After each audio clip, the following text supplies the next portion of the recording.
Simula nung nakilala kita, I knew you were someone special. They say one of the most important decisions in life is choosing who you marry. And I feel so blessed to be marrying with you right now. You are not just a good person. You are caring, loving, God-fearing, and selfless. You have been my rock and my savior, lifting me up when I was at my lowest. Your love and support have been my guiding light, and I can't imagine my life without you. Alam ko naman na malaking part si Lord sa marriage natin at sasamahan niya tayo sa journey na to.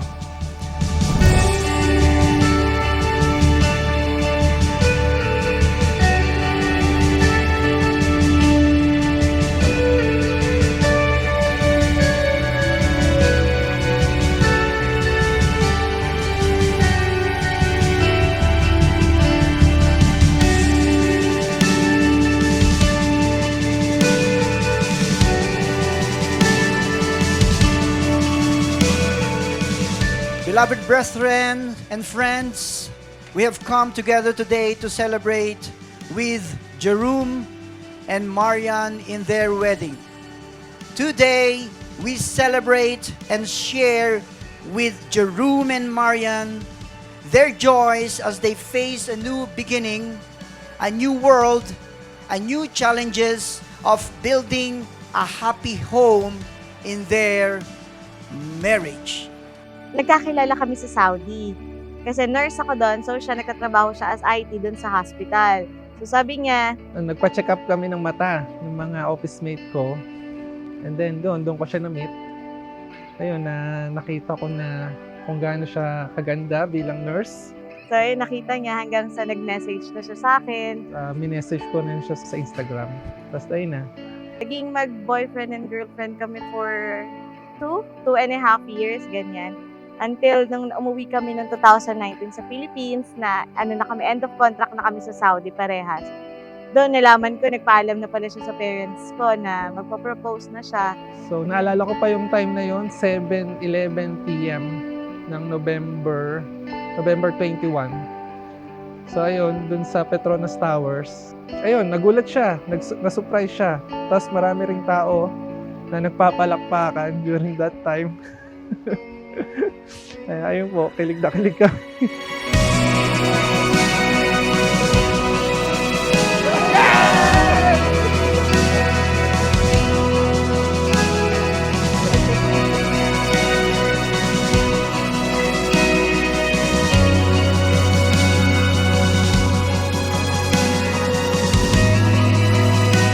Kasi kasal na kami nung 2020. Dapat 2020 tong kasal na to. Kaso nagka-pandemic, na-cancel. Ayun, na-move. So 4 years in the making to. February, nalaman namin na pregnant ako. So nawala lahat ng diet namin. Nag-diet sana kami yun na. Ito siya, gusto niya sumama. Kaya eto na. Ito kami.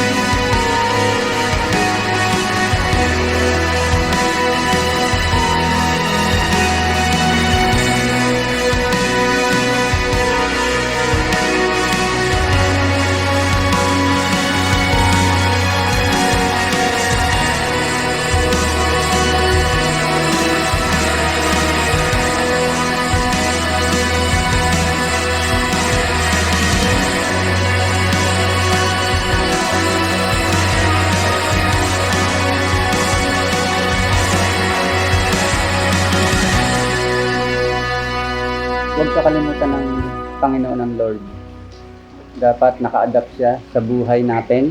Makakaya natin yung mga problema pagka kasama ang Panginoon. Amen. Yan. Amen. Basta pag may problema kay ni Maria, nandito lang ako na. Okay. Yeah. Lagi mo akong Wala pa. tatawagan. Ayun, thank you sa inyo. Malaking factor kayo kung bakit ako nandito ngayon. Kaya papasalamat din ako kay Lord dahil binigay kayo sa amin. So, yun, very, very thankful and grateful. Amen. God bless you. Yun lang ang masasabi mo for me, ma'am. Yes. God bless you. Stay as sweet as you are. Yes. God bless, darling. Thank you for all the support and the love. And yes, thank you kay God kasi nangyari to. Wedding na ito, magkakasama pa rin tayo. Ikaw Thank din. you, Lord. God bless you. Yun lang. Alam mo, continue lang natin yung pagpipray natin. Alam ko, minsan, meron tayong di pagkakasunduan. Pero alam ko, nandiyan si God para tulungan tayo. Mag-pray lang tayo palagi. And, ayun, mahal na mahal kita. So far, nagkakasundo naman kami. Happy wife, happy life daw siya sabi. Alam mo ba, munti ka na sumuko ang puso ko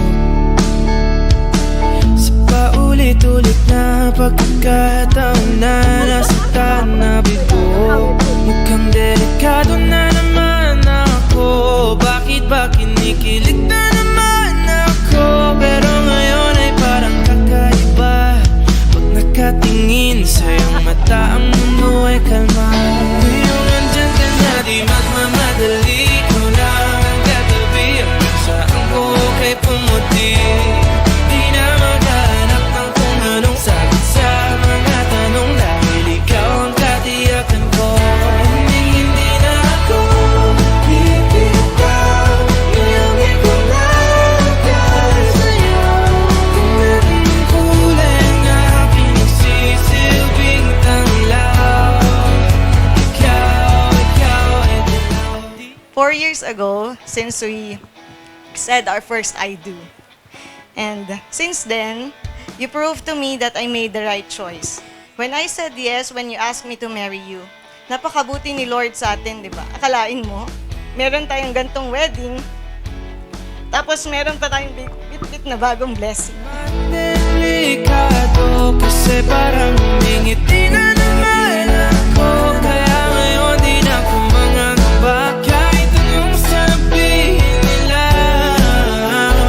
Ngayong andyan ka na, di magmamadali. Ikaw na ang katabi. Saan ko kay pumuti? Di na maghanap ng kung anong sagot sa mga tanong. Dahil ikaw ang katiyakan ko. Hindi na ako bibitaw. Ngayong ikaw lang para sa'yo.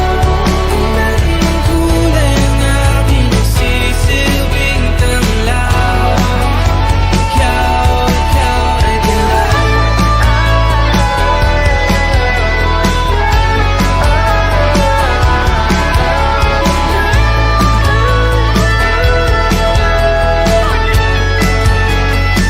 Ngayong nandyan ka na, di magmamadali. Ikaw lang ang katabi. Hanggang saan buhok ay pumati.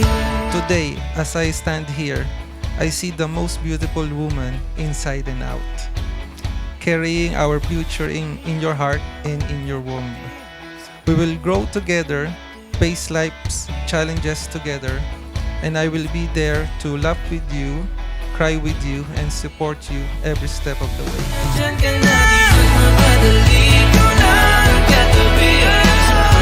Saan buti?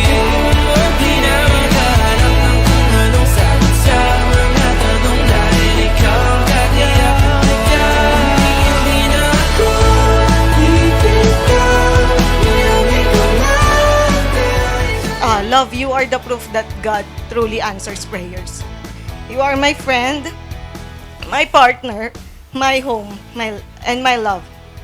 Thank you for loving me, for always supporting me, kahit sa mga kaartihan ko.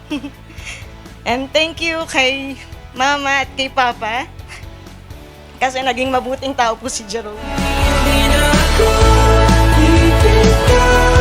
Ngayong ikaw lang para sa'yo. Kahit ang kulay na pinagsisilbing tanglaw. Ikaw ay dilaw. As we wait the arrival of our precious child, I am filled with hope and excitement for our future. I promise to be the best husband and father I can be, to love and protect both of you and our baby with all my heart. Marian, you are my everything. I love you more than words can express. And I can't wait to spend the rest of my life with you and our growing family.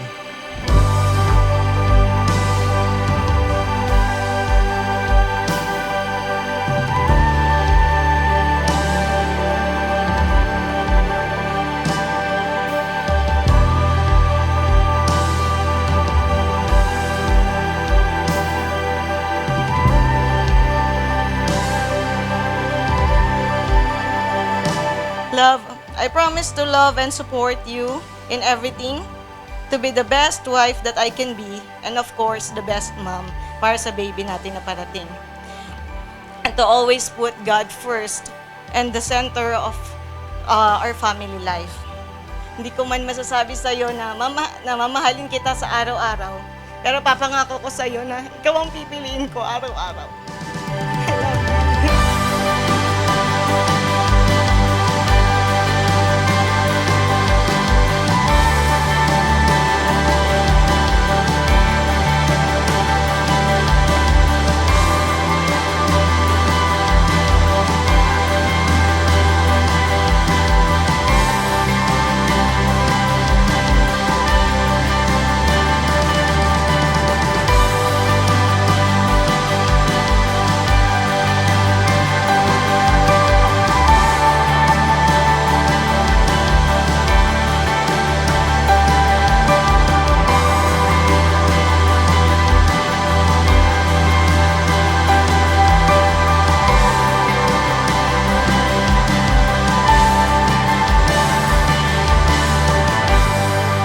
Brother Jerome,